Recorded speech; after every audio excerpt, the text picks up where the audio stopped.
Hello everybody, I'm Brother Jose Carlos Aranzabal from Mexico, and I'm here today with Father Francisco Sunderland. Hello Father Francisco, how are Hello, you? brother. I'm doing fine. Thank you. Father, what would you like to talk about today? What about the Gothic Cathedral? Amazing, of course. You see, when I was in Europe many years, I saw people from all over the world coming to see the European culture. And they went everywhere, but they were especially amazed when they entered the churches and the Gothic Cathedral. And I was thinking that maybe we could just think together, what is behind this awe, behind this amazement that people felt when they entered the churches? Of course, it will be great. Can you tell us more about? Well, I would like to start with the portal, because the portal is like a movie trailer. It tells you in few words what is it what you're going to see inside of the cathedral. The portal is like that wardrobe from Narnia, from the movie, that connects England to this fantastic world. And in this case, you cross the portal and then you enter into another dimension.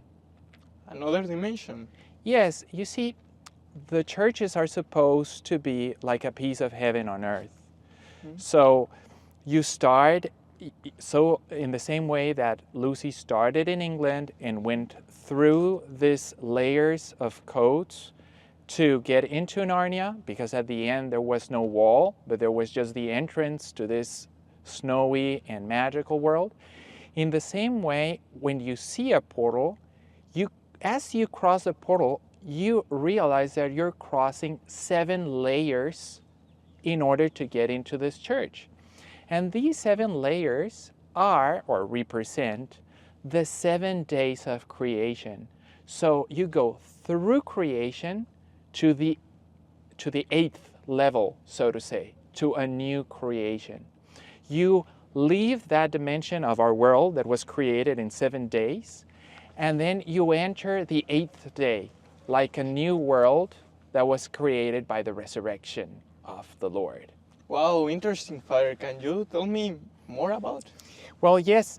As I told you, I spoke as if the portal was a movie trailer. So Yes. maybe you were asking yourself what we can see inside, but more of what we can see inside is what is going to happen inside. And the portal tells us what is going to happen inside. And the key for understanding that is Mary. You know, Mary holding the child in his lap. And this is a symbol. It just represents not just Mary and her child, but it represents grace, like the union of God and the human being, and this communion between both, and it transforms everything. Wow, it sounds really good. And you see that it transforms everything because before the Gothic, in the portals, the different characters or figures that were in the portal were a little bit like stiff and vertical. And now around Mary, the angels and the human beings, even the beasts of the field and the plants, just seem to get like lighter, and they stretch as if they were made out of Play-Doh. And the interesting is like they stretch towards Mary and towards each other. So they kind of show you a certain communion of joy and of friendship that is happening around Mary and the child, and that is charity, and that's what you're going to live inside of that new dimension, inside of that church. I never thought about it, Father. I'm really interested. Can you explain me more about it? Well, as I told you, this is like the trailer. And once you get inside of the church, you see these incredible columns that seem to cross each other, like inclined. And at the end of the hallway, you see this, in the very center of the church, the principal altar of the church. And you feel immediately that that's where you want to go. So it's a very natural thing. The hallway is called the nave. So you're just walking through the nave towards that altar, and you're just looking in amazement around you, right and left from where you are, these columns that are just like leaning, and they're just like bowing. And the truth is that they are bowing. That's the transformation that I was speaking about.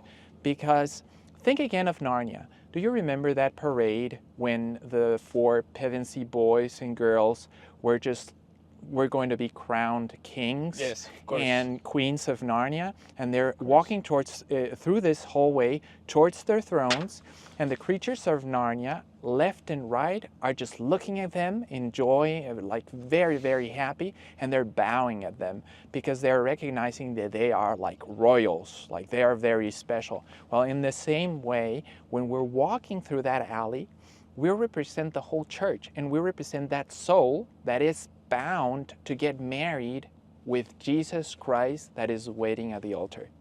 So the creatures, left and right, human beings, but also the stones, they know that. And they feel a great respect at the dignity of the church and at the dignity of the wife of the creator of the world.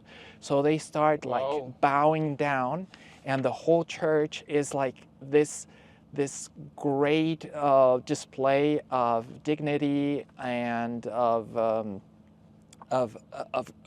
joy and majesty towards the nobility of those who are walking towards the altar. And in fact, that's what is happening in every single Holy Mass when we leave our pews and we walk towards the altar to receive Jesus Christ in communion. Wow, Father, make a lot of sense. It's a powerful image, and I really think that you have a really good point describing all this architecture of the cathedrals. Do you have anything more to share with us? Well, I think that maybe next time, if there is a next time, we can go deeper into this argument, because I think there is a lot to say, and the churches are meant to teach to be a piece of heaven, as I said before, but also to teach us much more about the mystery that is being celebrated on the Holy Mass. Wow, thank you, Father. Yes, thank you. I want to also give you the opportunity. I don't know if you have anything more to anything to add for the people that is watching this video. Maybe how it could be interesting how the cathedrals and all this topic can relate with their spiritual life. Yes, I mean, many people cannot go to a Catholic cathedral like the big cathedrals that we see in Europe. But I invite everyone who is watching that maybe you just ask your own church, the church where you go every Sunday, what this church is trying to tell you about the mystery that you're celebrating. Thank you so much, Father.